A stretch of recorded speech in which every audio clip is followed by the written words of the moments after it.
इस मामले में गुरुग्राम पुलिस के sector 31 crime branch in charge inspector Anand Kumar के पास एक सीक्रेट इन्फॉर्मेशन थी कि पिछले कुछ दिनों में हुई दो वारदात, जिसमें मुख्य रूप से एक दिल्ली का व्यक्ति था जिसकी कि गुड़गांव में कुछ गोलियां मार करके हत्या कर दी गई थी। इसके अलावा सिंगर फाजिलपुरिया के ऊपर भी कोई गोली चलाई गई थी। तो उनके सीक्रेट इन्फॉर्मेशन के अनुसार इन दोनों वारदात को अंजाम देने वाले कुछ युवक किसी अन्य घटना को अंजाम देने के लिए वजीरपुर गांव के आसपास कहीं आने वाले हैं। तो जिसके ऊपर की गुरुग्राम के sector 31 crime branch, sector 43 crime branch के इंचार्ज इंस्पेक्टर नरेंद्र और इसके अलावा क्राइम ब्रांच मानेसर के इंचार्ज पीएसआई ललित और इसके अलावा एसटीएफ गुरुग्राम के इंचार्ज इंस्पेक्टर नरेंद्र चौहान की टीम, इन सभी को मिला करके अलग अलग टीमें पुलिस के द्वारा तैयार की गई थी। इन सबके द्वारा वजीरपुर के आसपास जाकर के और नाकाबंदी पुलिस के द्वारा की गई थी। तो इसी दौरान सीक्रेट इन्फॉर्मेशन के अकॉर्डिंग ही एक वाइट कलर की इनोवा गाड़ी जो कि बिना नंबर प्लेट की थी वो कुछ दूर से आती हुई दिखाई दी। पुलिस टीम के द्वारा उस गाड़ी को रोकने की जब कोशिश की गई तो उनके द्वारा गाड़ी को भगा लिया गया।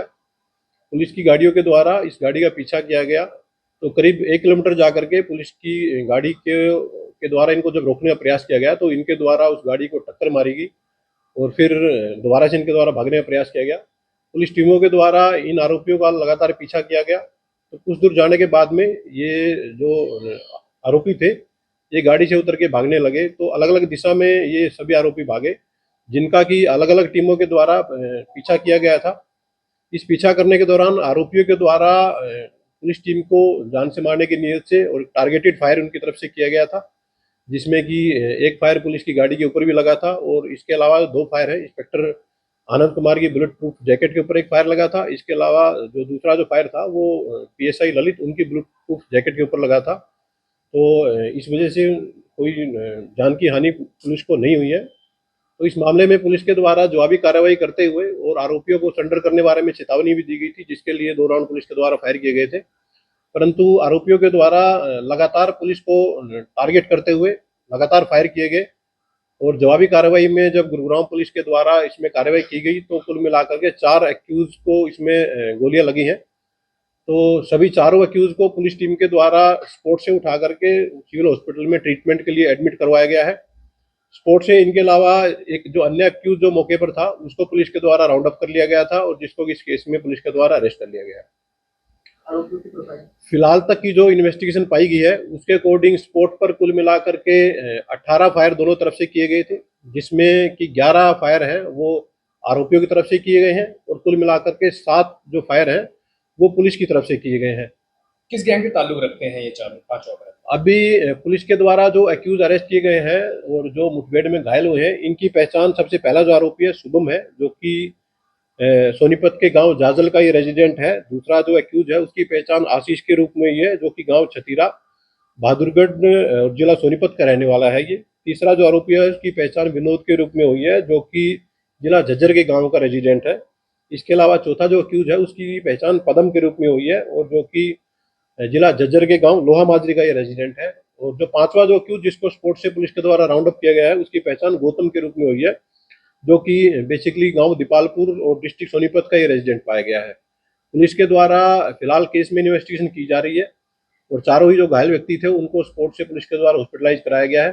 फर्दर जो केस की इन्वेस्टिगेशन है उन हॉस्पिटलाइज व्यक्तियों को जैसे डॉक्टर के द्वारा डिस्चार्ज किया जाएगा उनको पुलिस ज्वाइन इन्वेस्टिगेशन करा करके इस केस के बारे में फर्दर है वो खुलासा करेगी। एक बार बॉलीवुड सिंगर पर फायरिंग हुई, दूसरी बार उसके करीबी कहे जाने वाले रोहित की हत्या कर दी गई, अब तीसरी बार ये फिर से तैयारी कर रहे थे। क्या मकसद है इनका, क्यों कर रहे हैं ऐसा? ये देखिए, जो एक्यूज है, जितने भी एक्यूज इस पूरी घटना में शामिल थे, जो 2 शूटर जो रोहित शौकीन के मर्डर केस में शामिल थे वो दोनों इस घटना में शामिल हैं, जिनको पुलिस के द्वारा मुठभेड़ में वो लोग घायल हुए हैं। इसके अलावा जिन लोगों के द्वारा फाजिलपुरिया पर गोली चलाई गई थी वो लगभग सभी व्यक्ति इस मुठभेड़ में घायल है, सभी हॉस्पिटलाइज हैं। तो सभी का ट्रीटमेंट के बाद पुलिस उनको कस्टडी में लेकर के और घटना के बारे में विस्तार से इंटरोगेशन करेगी और घटना के पीछे की जो भी वजह है उसके बारे में पुलिस खुलासा करेगी। इसके किंगपिन को इस सरगना इनके इस गिरोह के किंगपिन को लेकर क्या कर रही है गुरुग्राम पुलिस, जो बाहर बैठकर ये सारी चीजें करा रही है? देखिए, गुरुग्राम पुलिस लगातार इन सभी मामलों में एक गहनता से इन्वेस्टिगेशन कर रही है उसी के नतीजे के अनुसार सभी के सभी मामले पुलिस के द्वारा with in the shortest time period सुलझा लिए गए हैं। और यदि कोई भी व्यक्ति गुरुग्राम में लैंड ऑर्डर की किसी भी सिचुएशन को चैलेंज करेगा तो उसके खिलाफ गुरुग्राम पुलिस सख्त से सख्त कार्रवाई करेगी। इस पूरे मामले में जो गुरुग्राम पुलिस के द्वारा स्पोर्ट से लगभग 5 वेपन रिकवर किए गए हैं, जिसमें से 2 जो वेपन है वो बेसिकली विदेशी वेपन है और जिनकी कीमत की काफ़ी लाखों में उनकी कीमत आकी जाती है। इसके अलावा 3 वेपन है वो जो कंट्री मेड है। इसके अलावा स्पोर्ट से जो इनोवा गाड़ी आरोपियों के द्वारा इस जो मुठभेड़ के दौरान प्रयोग की गई थी वो भी पुलिस के द्वारा इसमें रिकवर हो की गई है। इंटरपोल से भी बातचीत की जा रही है सर इस मामले में? देखिए, अभी तक की जो इन्वेस्टिगेशन है उस इन्वेस्टिगेशन के अकॉर्डिंग जो ये चारों घायल व्यक्ति हैं और जो कि हॉस्पिटलाइज हैं, इनको जब पुलिस अरेस्ट करके और इनसे एक डीप इंटरोगेशन कर लेगी, उसके बाद ये जो फर्दर केस की स्टेटस और इन्वेस्टिगेशन के बारे में कुछ है वो बताया जा सकता है। सर इससे पहले भी कोई मामले जो चल रहे हैं सर, इनको पैसे कितने दिए जाते हैं? देखिए, जो एक्यूज है फिलहाल वो भी अंडर ट्रीटमेंट है, तो इनसे जो इंटरोगेशन केस में जरूरी है वो फिलहाल तक नहीं हो पाई है। तो ट्रीटमेंट के बाद जैसे ही वो लोग पुलिस के पास आएंगे और पुलिस उनको इंटरोगेशन करके जो भी उनके द्वारा इस मामले में किया गया है और यदि इसके पीछे कोई अन्य व्यक्ति कोई संलिप्तता है तो पुलिस उसको भी अरेस्ट करके फर्दर लीगल प्रोसीडिंग इस केस में पूरी करेगी। ये सभी आरोपी कौन से गैंग से ताल्लुक रखते हैं, कुछ साफ हो पाया सर? देखिए, गुरुग्राम पुलिस किसी भी गैंगस्टर का नाम, और मैं भी आप लोगों के माध्यम से यही संदेश आप लोगों के माध्यम से देना चाहूँगा कि आप लोग भी किसी व्यक्ति को उसका नाम लेकर के कृपया प्रमोट न करें, ताकि उनकी आपराधिक गतिविधियों को बढ़ावा न मिले। और गुरुग्राम में अगर कोई भी व्यक्ति किसी प्रकार की वारदात को अंजाम देता है तो गुरुग्राम पुलिस उसके खिलाफ सख्त से सख्त कार्रवाई करती है और उसी का जो सख्त कार्रवाई का जो नतीजा है वो आप सभी लोगों के सामने है और भविष्य में भी ये सख्त कार्रवाई गुरुग्राम पुलिस की तरफ से जारी रहेगी। सर जांच में कुछ पता चला है कि जो पहली हत्या की थी उसमें कितने पैसे दिए गए थे विदेश में? देखिए, मैं आपको पहले भी क्लियर कर चुका हूँ। कल रात की घटना में टोटल 5 एक्यूज थे। 5 में से 4 एक्यूज फिलहाल गोली लगने से घायल है और सभी के सभी हॉस्पिटल में है।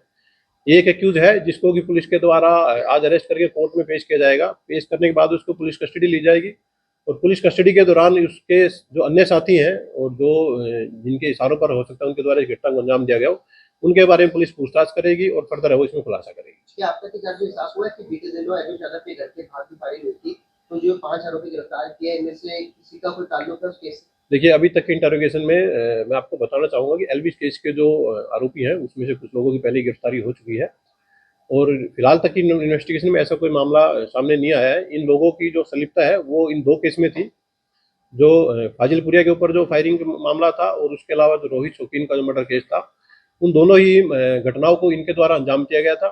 तो पुलिस के द्वारा इन सभी लोगों को कस्टडी में लेकर के डीप इंटरोगेशन की जाएगी और इंटरोगेशन में जैसा भी वो लोग बताएंगे उसके अकॉर्डिंग पुलिस की जो फर्दर कार्रवाई वो जारी रहेगी।